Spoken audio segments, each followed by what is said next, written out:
दोषी ठहराएंगे। तो ये कहना कि सिर्फ मुसलमान ही आतंकवादी हमले कर सकता है, ये बिल्कुल गलत है। आप कहते हैं 100%, ये बिल्कुल मानने को तैयार नहीं हो सकता है मुसलमान कर सकते, तो क्यों मुसलमान को ही टारगेट किया जा रहा है?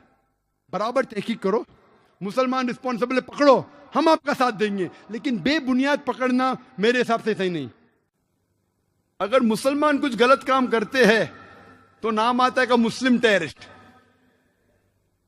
बाकी कौन गलत काम करता है तो उसे इलाके से जाना जाता है। मुसलमान चाहे यूएसए में हो, सऊदी में हो, यूके में हो या इंडिया में हो, तो मुसलमान जैसा पहचाना जाता है। अच्छे काम किए तो कहेंगे इंडियन ने अच्छे काम किया, मुसलमान ने नहीं। इंडियन को नोबेल प्राइज मिला, मुसलमान को नहीं। तो डबल स्टैंडर्ड्स क्यों?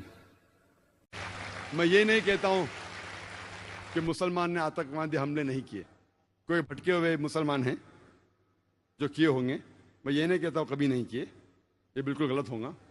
लेकिन मीडिया में जब फ्रंट पेज पे आएंगे अक्सर मुस्लिम टेररिस्ट, जैसे बाकी टेररिस्ट कौन है ही नहीं, इस देश में सिर्फ मुसलमान ही टेररिस्ट है।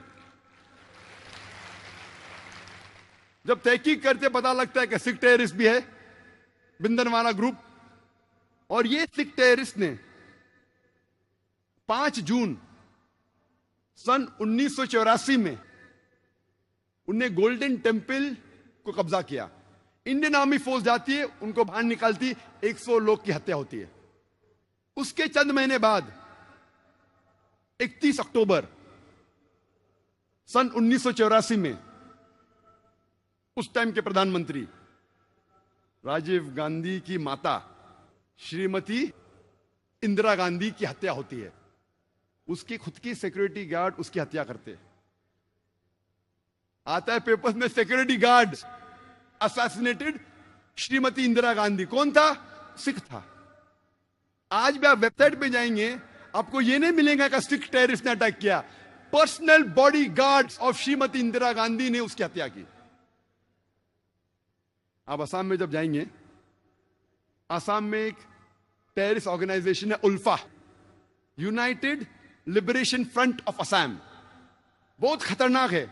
उनका मेन मकसद है, वो हिंदू ऑर्गेनाइजेशन है, हिंदू आतंकवादी ग्रुप है, उनका मेन मकसद है कि मुसलमान को मारना, मुसलमान की हत्या करना।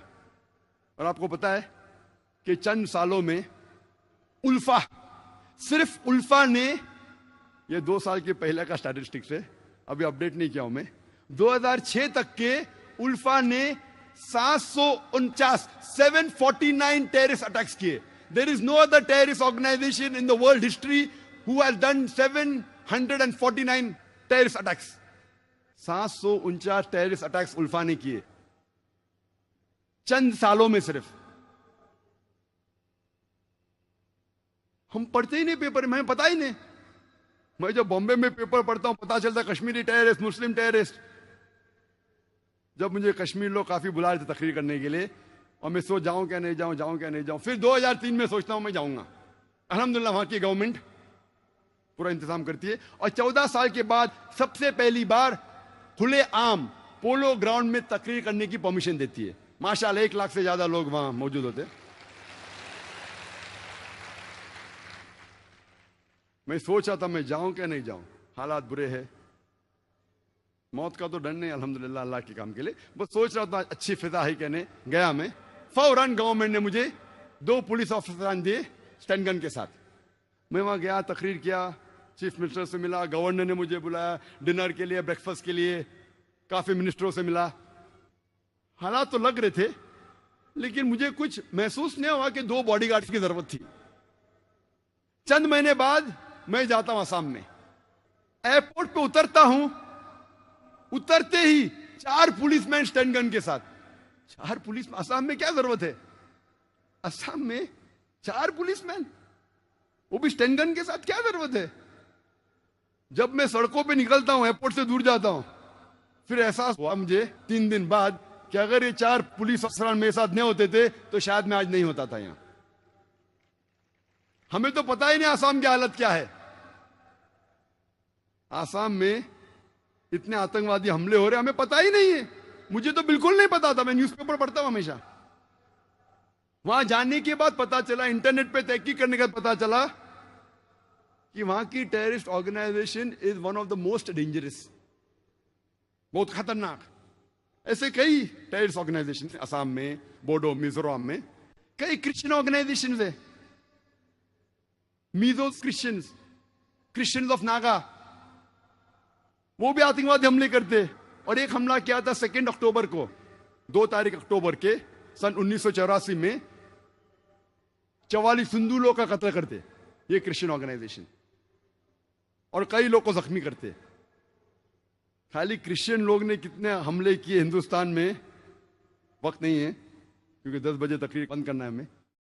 मैं सिर्फ ये जानना चाहती हूँ कि अच्छा ठीक है, आप मानते हैं कि सारे मुसलमान ये पाकिस्तानी नहीं सोच रखते हैं, लेकिन हर आतंकवाद मुसलमान ही क्यों होते हैं?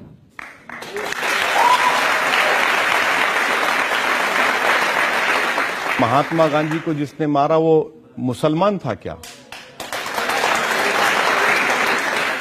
इंदिरा गांधी को जिसने मारा वो मुसलमान था क्या? बाबरी मस्जिद को जिसने शहीद किया वो मुसलमान था क्या? एक मिनट, दिल्ली की सड़कों पर जो सिखों को गर्दनें काटी गई, क्या वो मुसलमान थे?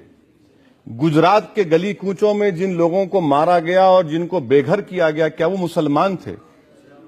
मेरी बहन, मैं आपसे गुजारिश कर रहा हूं कि आप ऐसा मत सोचिए। सुनिए मेरी बात सुनिए। मैं आपको सिर्फ इतनी बात कहना चाह रहा हूं कि बुराई बुराई होती है, इसको आप मजहब के एंगल से मत देखिए। और ये मौइज जो है उससे मुसलमानों का क्या ताल्लुक? मौइज्म से हमारा क्या ताल्लुक?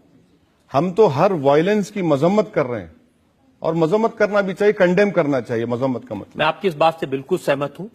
जो आतंकवादी है वो न हिंदू होता है न मुसलमान होता है, उसका कोई मजहब नहीं होता। बल्कि आतंकवाद खुद एक मजहब बन गया आजकल, और वो सिर्फ इंसानियत के दुश्मन होते हैं जो मासूम लोगों को मानते हैं। और ये बहुत अच्छी बात आपने कही है।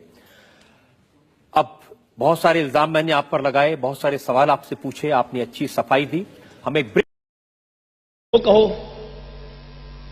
गुजरात में दंगा होता है 2002 में, कितना मुसलमान मारा गया, यहां तक कि कांग्रेस का एक नेता जाफरी भी मारा जाता है, एमपी, साबिक एमपी, वो भी मारा जाता है। लेकिन नरेंद्र मोदी को तौफीक नहीं होती कि किसी आदमी के जो मारे गए उनके घर पे जाए, ताजियत करे, तसल्ली दे। लेकिन पटना की सरजमीन पर बम धमाके हों तो बाकायदा अपने स्पेशल हेलीकॉप्टर से यहां तीमारदारी के लिए आते हैं। पटना में उनकी रैली में अगर कोई आदमी धमाकों में मर जाए तो उसको देखने के लिए गुजरात से चलकर, अहमदाबाद से चलकर, अपने स्पेशल फ्लाइट से और हेलीकॉप्टर से चलकर उनकी तीमारदारी की जाए और 5-5 लाख रुपए का चेक दिया जाए। और खुद तुम्हारी गुजरात की धरती पर 5000 से ज्यादा मुसलमान कत्ल कर दिए जाए, कांग्रेसी नेता भी कत्ल कर दिया जाए। तुम उनके घर पे आज तक इस 10-11 साल की मुद्दत में एक दिन न जाओ, इसको कहा जाता है दहशतगर्दी, इसको कहा जाता है आतंकवाद, इसको कहा जाता है टेररिज्म। जाओ, अगर तुमने अपनी मां का दूध पिया है तो जो केस बनता है बनाओ मेरे ऊपर। हमने नरेंद्र मोदी को आतंकवादी कहा है, जाओ जो केस बनता हो बनाओ मेरे ऊपर, तुम्हें जो सजा देना हो दो। हम तो इतना ही कहेंगे, हम आह भी करते हैं तो हो जाते हैं बदनाम, और तुम कत्ल भी करते हो तो चर्चा नहीं होता।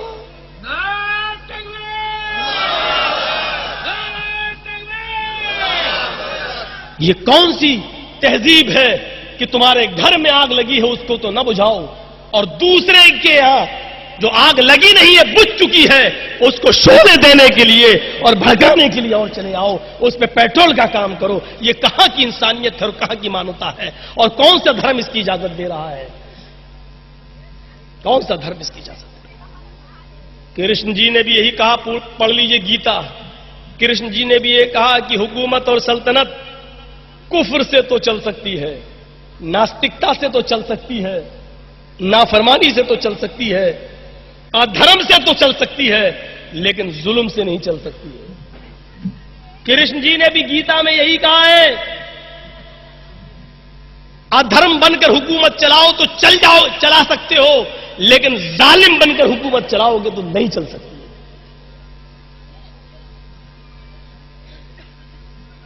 वो यहूदी इस्लाम ले आया। अल्लामा स्यूती रहमतुल्लाह अलैह ने अल खसाइस अल कुबरा के अंदर नकल किया है कि वो यहूदी खुद तो इस्लाम ले आया और जब अपने घर गया और उसने ये वाकया, ये किस्सा जब अपने घर वालों को बताया तो असलमल यहूदी वहलु बैती, उसके पूरे के पूरे घर वाले भी इस्लाम ले आए।